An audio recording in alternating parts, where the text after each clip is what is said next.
Good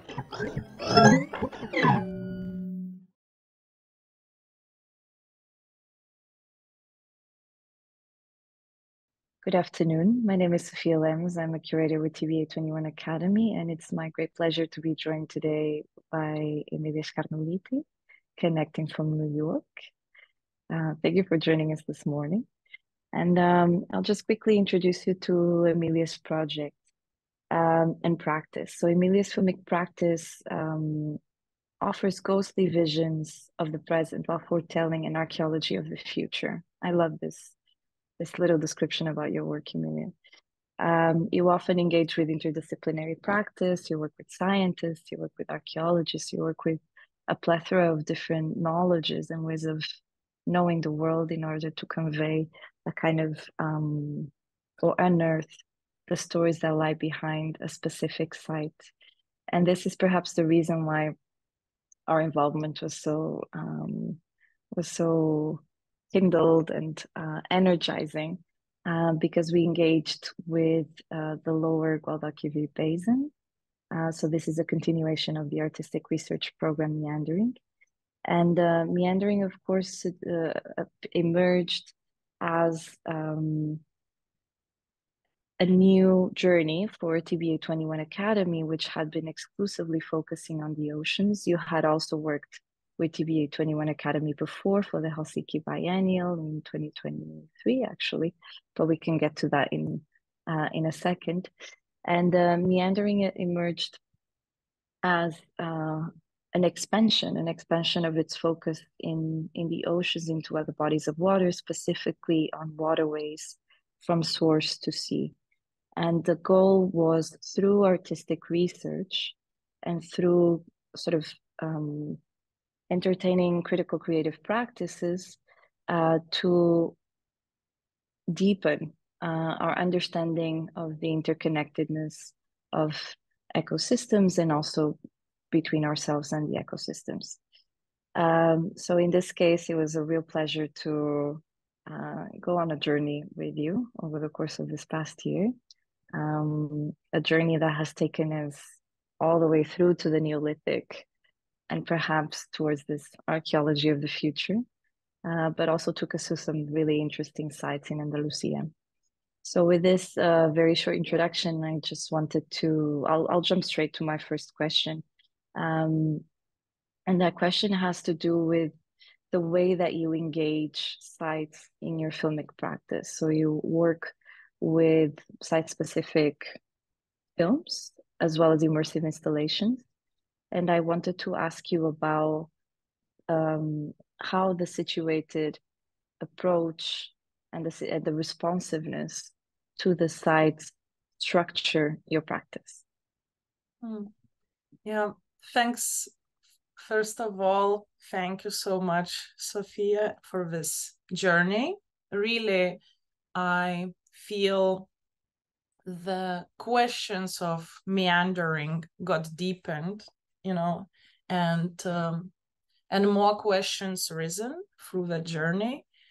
And it's been really great confluence of thoughts and discussions, and I hope it will continue in some kind of way. I see these, yeah, in this specific case, tracing of, you know, histories of rivers, of river identities, deltas, you know, like just the beginning, and like both again thinking about past and future and the shape shifting of landscape and history with like current effects, you know, climate effects in the world.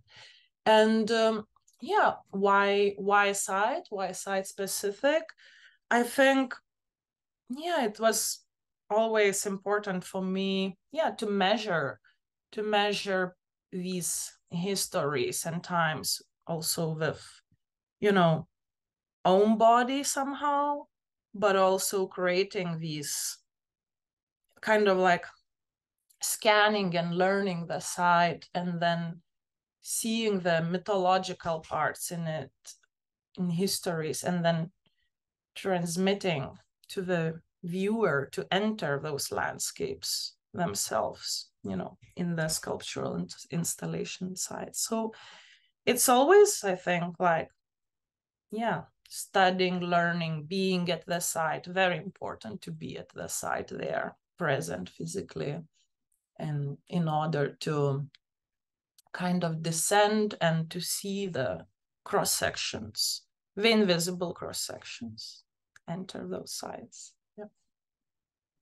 So speaking about descending into invisible cross sections, archaeology and specifically underwater archaeology have been important tools within your practice and in your previous films. How did your interest in archaeology emerge?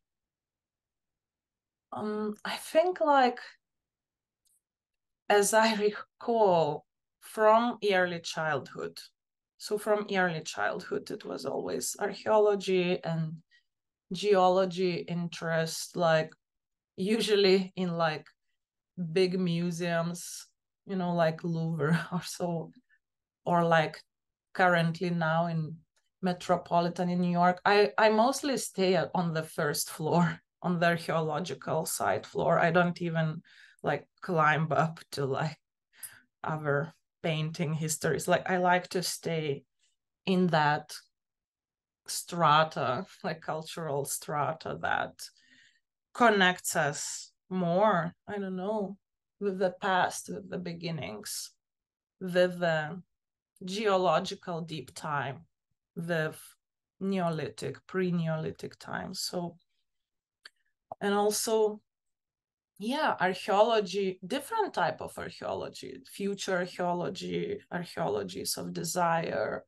archaeologies, you know, of invisible traces, and like also archaeology, somehow contemporary archaeology of the sites we create, or this linear progress, you know, with this constant human greed creating these temples that currently are worshipping already, you know, different things. So this daily created archaeology. This is very interesting because in a way we tend to think of archaeology in a kind of, you know, disciplinary separation of knowledge as a space for investigating human culture, you know, the traces, the material traces of human culture. And in a way, your projects, specifically this one that we did together and the trilogy that it's part of, they're looking at natural sites as sites of archaeology, as sites of history, as sites of connection of human intervention and the sort of expanded borders of that particular site. And in this case, we're talking about rivers, so a kind of fluvial archaeology that relates to its economic, political, and human histories. Perhaps this would be a good point to talk about how your interest in rivers emerged from your previous works. You've been working largely on bodies of water in your previous films. There's a lot more that we can go into there, but maybe this is a good point to shift towards rivers. What is it about the river sediment and the fluvial strata that really sort of interests you? Yeah, I love I love fluvial archaeology. It's like, it's somehow so related with the landscape and shape-shifting of the landscape.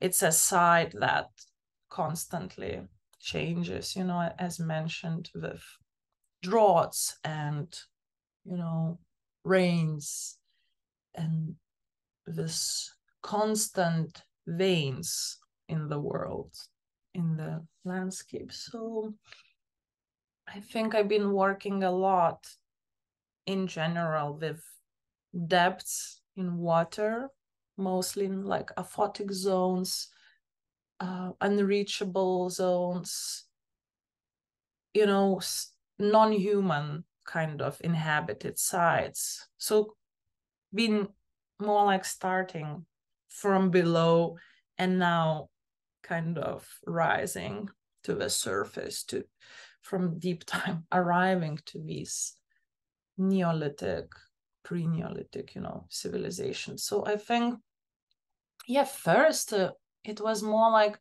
I was looking also, yeah, the confluences of rivers, you know, where rivers meet, this meeting point, and like kind of this surface tension. I'm also interested in always being, yeah, into quantum physics. So these like quantum worlds, these two worlds between classical Newtonian world that we see, you know, how the human world and underwater, invisible, unknown. So yeah, river is this kind of, yeah, surface line that connects time and space, and then particularly river cultures and all cultures that formed in these nutritious zones and areas, and that being, you know, worshipped, water source was worshipped and respected, seems like, you know. It's very interesting that we're talking about human cultures emerging on river valleys, because we often talk about life emerging from the sea, no? And in a way, there's a lot of these civilizations or riverbank civilizations that emerged, you know, in the Euphrates, in the Tigris, in the Nile, in the Yellow River. So there's a number of rivers that have also, over the course of history, gained a kind of mythic dimension for their role and interconnectedness with the changing of seasons, their understanding of the soil, of the natural resources, and how to work them throughout the development of agriculture and its slow adoption over the course of time. And of course, in that practice of sometimes devotion, of ritual, of reverence with for these bodies of water, there's certain mythological figures that you're particularly interested in, and I was wondering if you could tell us a little bit about those. Yeah, so I think like, yeah, we know about, you know, the goddess called, you know, the Mother Earth called the fertility, but I'm like also in my own work currently try to develop this a wider, you know, pantheon or a meeting point where all these sites around the world and the goddesses that live in each side, you know, and the qualities they obtain, you know, how do they meet somewhere? So yeah, I'm developing different characters, you know, starting from maybe 2015 and like looking into each place, you know, like for example in film Hypoxia, but there we were looking at the sea, but Baltic Sea mythology, the origin myth in Lithuania, like and also these like infrastructure kind of intertwined, like all the Cold War like leftovers and pollution and amber fault lines and how they merge, and Hypoxia goddess lives there. So yeah, same in our journey, we discovered specific goddess there in South Spain, more like controlling the droughts you know, and like, yeah, the flows and the levels of stratas.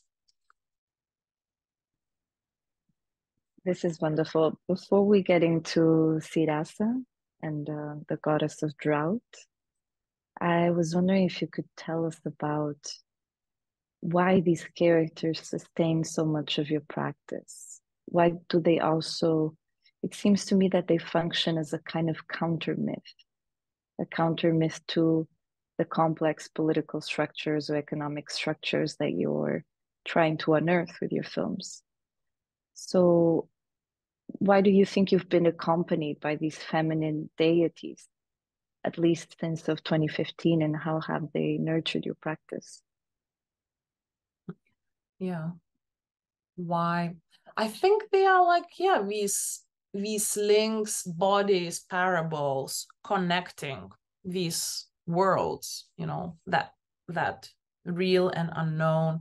And in a way, each myth of each goddess is like it's like a vehicle or some kind of time machine that helps us to travel in circular time, back and forth in past and future. So they are like these, yeah, vehicles guiding us, the guides, and we can descend in whatever period of time we want, you know, in the manifolded time. Yeah, it's I think in the, you know, a few minutes ago you were telling us that when you visit the Met or the Louvre, you stayed mostly in the first floor in the archaeological section before sort of climbing up the stair of civilization, and have tended to stay within geological time also in your previous films. So it's interesting for me to hear you speaking about these different ways in which you're conceiving ascendance and descendance and emergence and submergence, but also transcendence and immanence, because in a way, when we talk about these Neolithic cultures and even in these sort of pantheistic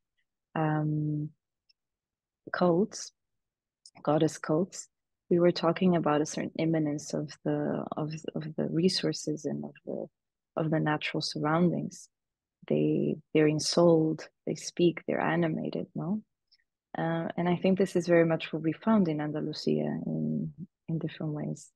Historically, the goddess Xirasa exists only as a mythic character within your practice, but is certainly a deity that needs to be respected and heard and cared for, and this is, I think, some of the valuable lessons that I've learned along this research process and also the filming together. So to speak a little bit, to enter into Xirasa, we traveled 3 provinces in the south of Andalusia, in Seville, in Huelva, and in Cadiz. This is for those of you who are listening to us and are perhaps less familiar with the geography of the south of Spain. This is closer to the Atlantic, so we were sort of more invested in the mouth of the river and in the wetlands and the marshes that forms along that region. It's a region that has been, you know, a fertile cradle to Carthaginians, Tartessians, Romans, Arabs, and Catholics thereafter, also Phoenicians, and so it pulsates, no, this sort of civilizational life, and their own cosmological experiments, no. So with each civilization, there was a new imagination of, or a new imaginary of what the world is and how reality manifests. Today, what we find in this region is you know, obviously one of the driest territories in Spain. When Emilija and I went to film in the region, I believe the reserves of the Guadalquivir were at, I think, 39% of its total reserve. And it's a region that since the 1980s, since Spain has entered the European Union as a member state, has seen a kind of exponential growth in agribusiness, in the kind of depredation by corporate interests that are related to food production, and from distribution to logistics to planting human resources, and we can talk about the humanitarian crisis there at a later stage. But to say that this region from the 1980s onwards has changed dramatically and has been parceled out. It has become a kind of patchwork of terracotta and olive colored land enclosures. It's also become a space where a lot of the fruit farming that comes into or that caters to the Northern European countries comes from. So think about your strawberries, think about your raspberries, think about your blueberries. In fact, in Spanish, they talk about about raspberries and strawberries as red gold. So this is sort of the extent at which Spanish water reserves, and more largely without the kind of without the national borders attached to it, our water reserves are being used towards. So of course, this being such a space of cosmological invention, and I mean the Guadalquivir, we see the kind of coexistence between these different temporalities. We see civilization emerging, we see mythic time, we see the myth of capital, we see all of this kind of unfolding in these places. Of course, I've been spending some time over the past 3 years there, but I was wondering, Emilija, can you tell us about your impressions of visiting the site, and how did you relate to our travel in the region? Yeah. No, it was really like, unexpected, so often, of course, in driving, being in this frying pan landscape of Europe, we were waking up 5 a.m. every morning before the sunrise, and just before the sunset, trying to trace kind of these, the metamorphosis of landscape, to trace it like before the sunrise, some kind of, this delta meandering vast patterns, reminded really these pre-Neolithic kind of rice field structure, and all these, the beginning and grasps of agriculture, so it has that very archaic also vision, and also sci-fi vision. And often in my films look for imaginary sci-fi scenarios to reflect on the future archaeologist's point of view. And in few sites in the world, you don't even need to look so far, don't need to use computer generated imagery, because it exists around us already. And there I felt, in these metamorphosis landscapes, kind of like scaling from macro scale and these veins and going afar. So it's like these lungs of the place that are still breathing, but kind of in already like hypoxic state, so it's like, it's really present and urgent somehow. This lack of breathing, the droughts, and yeah, also being there, experiencing with our own bodies, dehydrating, you know. And of course, amazing, like, yeah, experience with underwater archaeology and history there and historical layers. So really enjoyed. Would love to. Do you want to tell us a little bit about the places that we visited, the researchers that we were in contact with? Yeah, it's a really, really, really big impact, you know, meetings in Cadiz with underwater archaeologists, women, like mermaids kind of department. I just, yeah, thought it's like the ultimate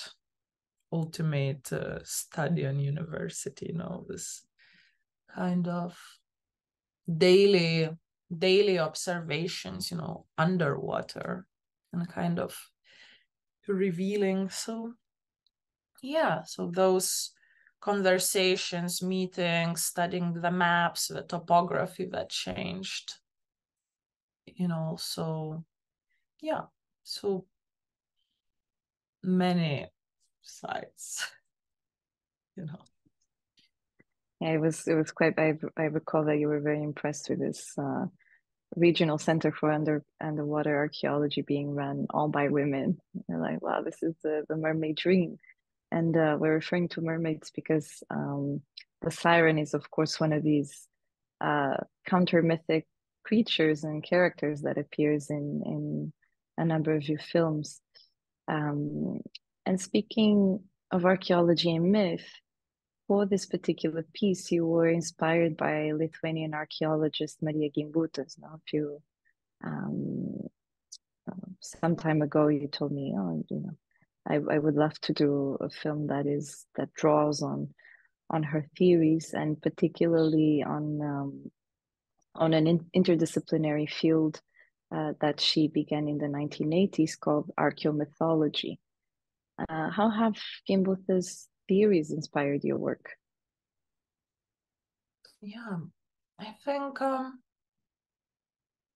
yeah, like her dedication also, like as a woman archaeologist back then in those times, you know, and dedication to prove this theory. She was excavating many, you know, female figurines all throughout her life, mostly in Europe. And yeah, the tracing lines, how the movement, you know, of civilizations was happening, and more like, yeah, the peaceful, hopefully, like, yeah, we cannot really know, but matriarchal societies that thrived along rivers of Neolithic Europe before arrival of Proto-Indo-Europeans. So more the goddess cult, the language of goddess, the way of, you know, paying respect and worshipping, you know, so more like this life of more care and attention, and instead of like, yeah, the focus on constant like extraction and conflict. So no, somehow returning to that language, how to return, you know, so trying to find the ways in installations and new bodies of work, more looking at the language. And this book is really great, The Language of Goddess by Marija Gimbutė. Really recommend. It's been a source of a wealth of knowledge for us, and of course Marija Gimbutė is referring to a period that is about between 4,500 BCE to 2,500 also BC. So we're talking really sort of, going back into a period that is outside of view, and that has left not only material but also ghostly traces in the ways that language is composed, in the way that cultural development of European societies is connected to the rise of patriarchy. But also, I feel that Gimbuta's this particular book is from the 1960s. Even though her theories were largely refuted back then, she's one of the first archaeologists to kind of connect the interdependencies between civilizational growth and collapse tied to climatic change. And one of the points that you were mentioning to me as being really a draw for you has to do with the kind of archaeologies that are submerging because of drought. No, what is the drought? Not submerging, pardon, emerging. So what is drought revealing that had been previously underwater? And I was wondering if you could sort of expand a little bit more into that connection between climatic change and archaeology, and how that interests you. Yeah, I think again, like just everything that was, hidden suddenly gets revealed. So I think that aspect, and it's happening constantly. Again, just like recently, this October 2023, what was happening in Brazil, in Rio Negro, in Amazon, just recently, was one of the biggest droughts, and pink river dolphins died, and the transportation there between villages got disrupted. Fishes died, like just this, like, but and then like there were like carvings just discovered. I don't know, it's just like so much hidden that maybe comes at specific time. It's like some kind of how to say, what happens when suddenly like all these Atlantis worlds gets revealed in front of us. And how do we read ruins? How do we read ruins, from the past and from the future, from the ruins that we create right now? So I think like that's what's hidden, that's what gets revealed. It's also like, how do we read it? Which language do we use? Do we use that language that Gimbutas was talking about, or we use the patriarchal language? I think the reading of ruins is very important. I'm somewhat glad that you brought up Atlantis, because we don't anywhere else in the film or in the supporting materials that go into the stage episode.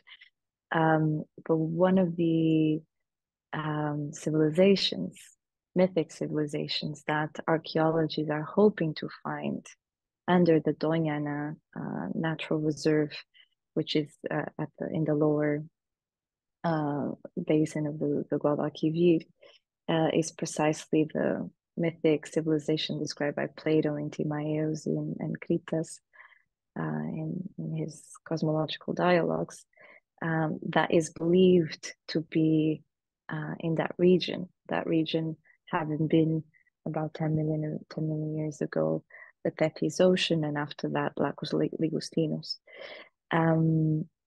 So there is this kind of expectation from contemporary archaeologists, that drought might actually reveal this kind of ancient civilization that so many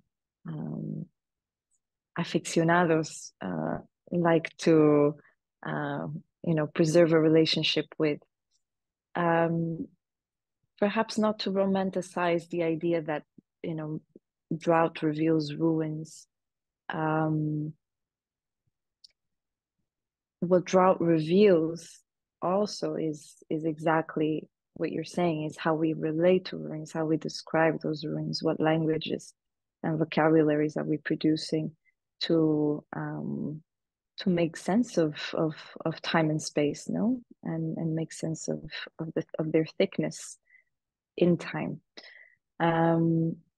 Would you like to tell us a little bit how that idea of reading ruins has traversed this trilogy? So we have Xirasa being the latest one, the one that we're producing for TBA 21 on stage, commissioned by TBA 21 Academy. And then we have Riparia from the beginning of this year, which you showed at the Guangzhou Biennial at the latest edition, shot in the Amazon basin. And then you have, Aqualia. You have Aqualia shot in the Amazon basin and Riparia shot in the Rhone River.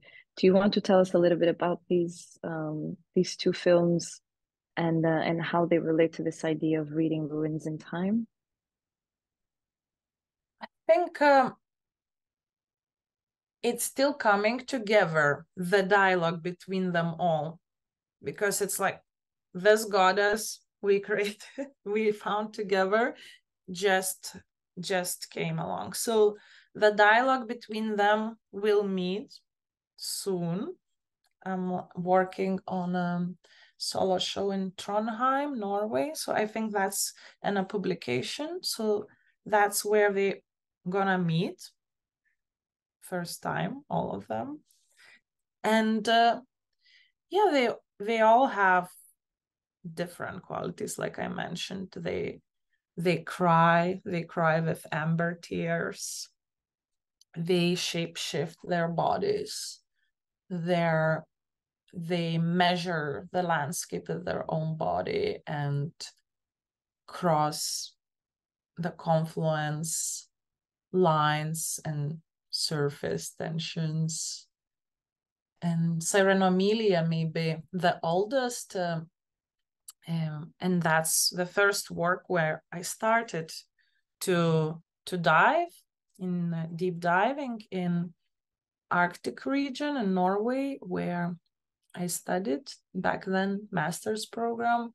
And again, it started with site, like the Cold War NATO submarine base, and the site again coming so strongly from patriarchal, tension. Like it needed some mythological character to guide us through their point of view. So that's how first character came along, more like non-gendered and like crossing these Cold War ruins, measuring them with bodies. So it's not just filming, observing the site, but it's like transforming and being in the scale, in the measurement of the site. So, and usually I swim there myself in different temperatures and different conditions, expose my body.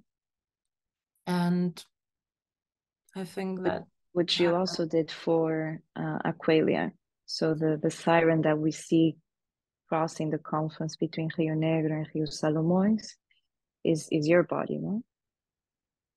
Yeah, at that moment, I don't know already if it was my body or like it shape-shifted. You were very interested in serpents, no? And it's kind of the serpentine movement, the meandering movement of rivers, which has often been associated to a kind of spinal serpent that crosses the body of land. There's different mythological creatures in different religions that actually relate, this sort of river cults into serpent deities. But perhaps to sort of refocus into how your body morphed and shape-shifted and became genderless within this counter narrative or counter myth that you're revealing or exposing in river basins and these other more complex sites. How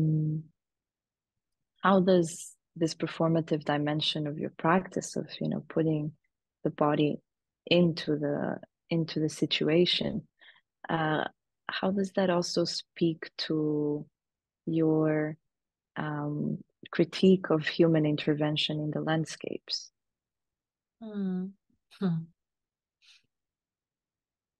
Doesn't speak, it's usually mute. It's true. It's silently, you know, mutating and adapting. The body is adapting to the conditions, you know, I think. Each character, like Emilija, it's like more in this Cold War, almost radioactive Arctic waters, you know. In Aqualia, it's more in the temperatures, you know.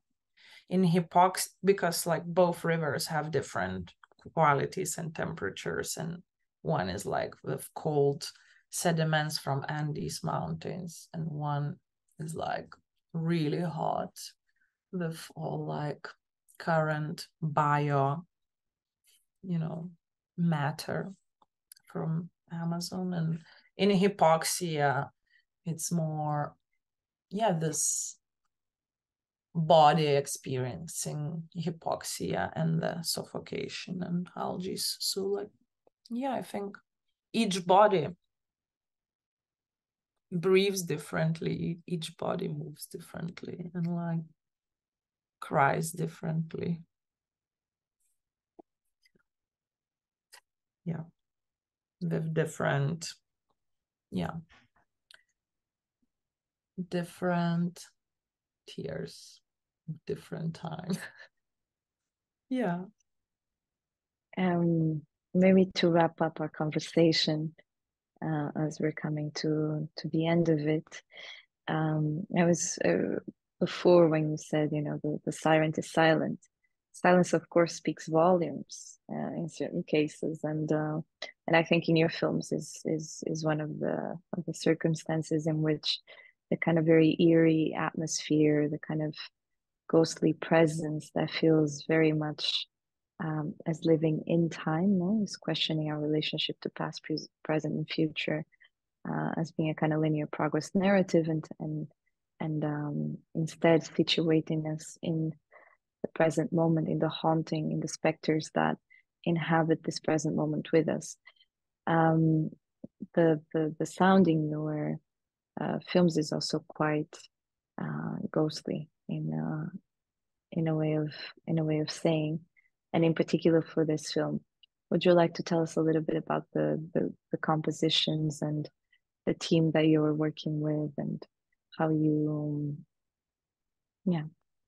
how do you structure the piece? Thanks. So yeah, I think sound is always like 50%, you know, because like when we experience it in the space and we walk with the body in the landscape, I think sound like waves and like piercing through our bodies through different vibrations. So it's mostly from field recordings collected, also scientific research, you know, collisions of different particles, and then working closely with Jokūbas Čižikas for several years in Lithuania, sound artist and visual artist. So I think, yeah, experiencing that depth through, yeah, how do we immerse also through, you know, echoes and echolocations, echolocating the site. And I suppose that beyond being a conceptually mediated experience, it's also exposing the body of the viewer to that proximity to the site, no? So the way that the vibrations enter through our bodies when we experience your immersive installations is very alive, is very present. Is there anything else that you would like to share with the viewers? Yeah, I think like we would be great to continue this thing in the future, to deepen it, and maybe I hope to show for the viewers this drought goddess in a larger scale, that we could experience that physically, you know. Yeah. Wonderful. I'm looking forward to that. Very much looking forward. Thank you, Emilija. Thank you so much. Yeah. It's been a pleasure working together, and I'm very excited for how this trilogy will unfold some important questions and some important threads of discourse that haven't been potentially connected. Really happy to be part of meandering, you know, journey together with you.